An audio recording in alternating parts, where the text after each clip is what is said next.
Vous vous retrouvez donc dans cette sélection championne du monde. Vous êtes sélectionné en équipe B pour intégrer l'équipe de France. Et vient la fameuse année 1958. Vous êtes donc pressenti et ensuite sélectionné par, je crois, Louis Nicolas, le 13 mars 58, en compagnie de Mustapha Zitouni. Oui. Mais se prépare un grand événement. Quel est votre état d'esprit le jour de l'annonce de votre sélection? Écoutez, j'avais déjà fait des matchs avec l'équipe de France, donc j'ai fait 4 matchs en équipe de France. On a fait 3 victoires et un nul. Donc j'ai pas perdu, je suis un recordman. Donc vous faites référence à l'année 57-58. Voilà, oui, 57-58. Après, bon, 58 est arrivé. Le contexte de la guerre d'Algérie fait que depuis 54, effectivement, le conflit est ouvert en Algérie. Mais comment ça se passe pour vous, joueur d'origine algérienne en France, dans ces années-là, puisque vous arrivez la même année, en fait? Mais paradoxalement, on avait moins de pression, moins de tension qu'en Algérie. Parce que, bon, petit à petit, on est rentré dans j'étais en équipe nationale française, etc. Donc, mais il y avait quand même une frange de gens qui un petit peu n'étaient pas d'accord avec notre maison sélection, notre l'intégration dans le football, etc. Et Vous parlez de l'opinion publique? une frange de l'opinion publique. Je dis, bon, de temps en temps, on entendait des mots assez... Vous aviez des événements racistes sur les terrains? Des petits colibés? Oui, bah, par exemple, Felaga, hein. Ça c'est quelque chose qui était carrément inscrit dans certaines régions. Hein. Quand vous jouiez des matchs au Avec championnat? Saint-Étienne. Donc mais c'était pas une violence assez généralisée. C'était ciblé. C'était tel pied noir qui rentrait d'Algérie en France. Non, le avril 58, les gens, les Français, ont été étonnés. Vous faites référence au 14 avril, 14 avril. quand vous êtes parti pour Quand on est Tunis. parti, bon, il y a des joueurs de football algériens qui sont au top niveau, qui sont dans... Et puis ces gens-là tombent d'un coup comme ça, ils partent. Justement, vous êtes approché donc pour participer au départ des 9, d'abord des 9 joueurs, Des 10. des 10 pardon, qui partent donc rejoindre le Maquis à Tunis pour constituer la grande équipe de football du FLN. Vous êtes contacté par qui et à quelle période pour préparer cet événement? D'abord pour revenir en arrière Oui. et expliquer pourquoi il y a eu cette action. En général, à cette époque, très rare les gens qui savaient qu'il y avait une guerre d'Algérie. Il n'y avait que les familles qui avaient un enfant militaire là-bas qui savaient, parce qu'on était blackout total, hein, la presse, etc. Donc c'était, même nous, à part quelques informations qu'on recevait, tout ça, on était un petit peu déconnectés par rapport à... Et cette action, et c'est le FLN qui fait cette action en 1958. Ça veut dire qu'il était en avance sur ces publicitaires qui en ce moment sont en train de faire, etc. Finalement, c'est un type de publicité et de réaction, parce que quand on réfléchit bien, cette action, le FLN a fait cette action avec 10 joueurs. Donc ils ne savaient même pas qu'on jouait à 11. Donc c'était beaucoup plus une action politique pour dire au peuple français, réveillez-vous, il y a une guerre qui est en train de se dérouler, il y a 4 ans, etc.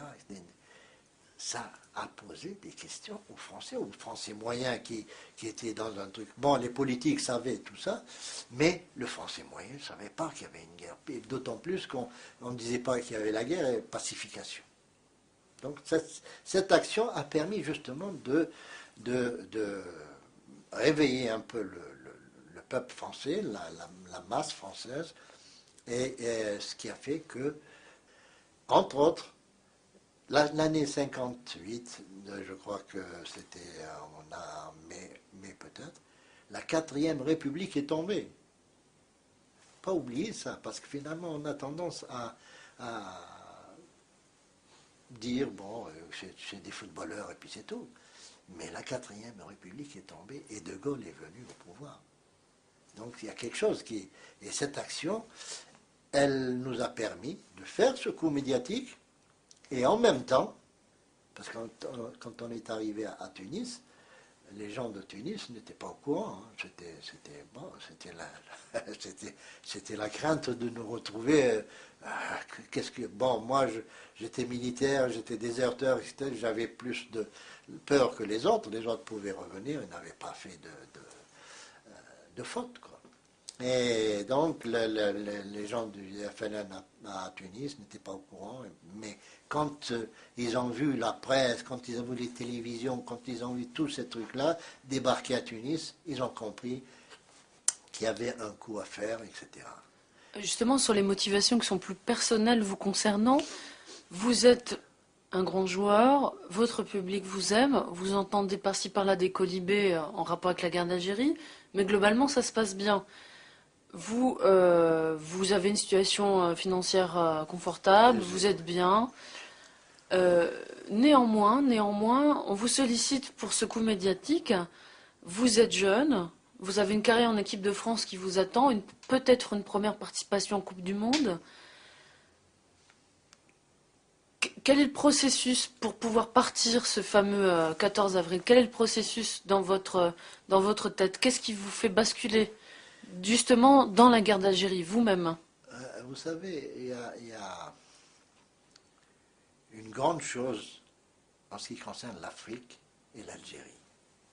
L'aîné a toujours raison. L'aîné, quand il vous dit quelque chose, il faut toujours l'écouter. Alors le FLN, il ne savait pas, avec moi, il ne savait pas, j'étais militaire, etc. Donc, il ne savait pas qui allait me contacter, tout ça. Et ils avaient peut-être peur, ils avaient faim, tout ça. Ils ont envoyé un gars de Sétif, c'est Haribi. Et c'était mon idole, quand j'étais à Sétif, c'était mon idole. Je le regardais quand il venait en vacances de France, etc. Il est venu avec Kermali, comme son adjoint Kermali. Et la veille d'un match, il me dit, écoute, demain, on s'en va. Vers quelle époque? Avril.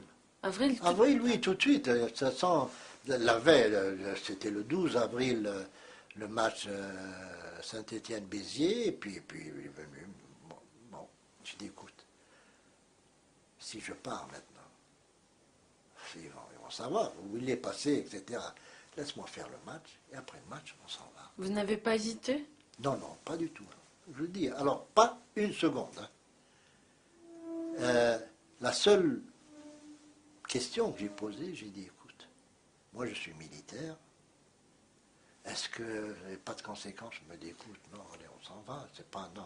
Vous faisiez votre service militaire au bataillon de oui, Joinville, bataillon de Joinville, qui était etc. donc un bataillon réservé aux Aux sportifs. sportifs. Donc, à partir du moment où j'ai dépassé les frontières, j'étais déserteur. Hein.